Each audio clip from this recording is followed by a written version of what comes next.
Assalomu alaykum aziz kuzatuvchilar. Fizika fanidan milliy sertifikatga tushgan, sertifikatga tushgan savol. Ya'ni P ko'paygan V kvadrat konstanta gazning bosimini hajmi kvadratga ko'paytmasi saqlangan holati uchun bosimi ortib borsa, ya'ni agar mana shu holat uchun bosim ortsa, temperatura qanday o'zgaradi degan savol.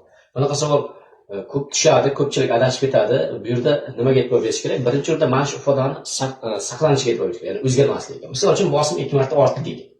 Ya'ni P1 bosim, P2 bosim 2 ta P1.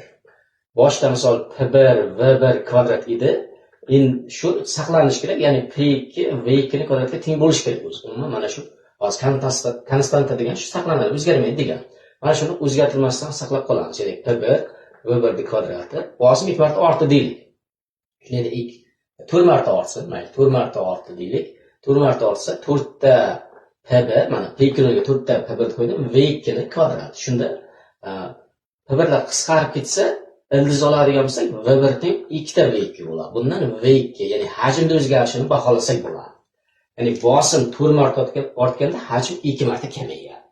Endi temperatura qanday o'zgaradi desa, birinchi o'rinda shuni saqlanishiga e'tibor qaratish kerak. Keyin PV teng mu RT ideal gaz holat tenglamasida temperaturani, ya'ni bosim va hajm o'zgarishiga moslab temperaturani o'zgarishini baholash mumkin. Ya'ni bu yerda hozir agar mana bu tenglamaga e'tibor qaratadigan bo'lsak, hozir bizda bosim 4 marta ortganda, mana bosimni 4 ga ko'paytirdi, hajm 2 marta kamaydi.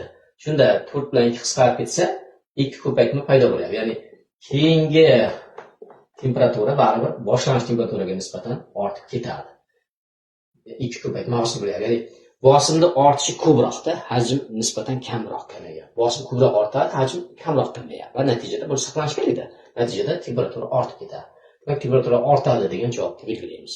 Agar masalan 4 marta ortdi desa, bosim temperatura hozir 2 marta ortdi deb javob beramiz.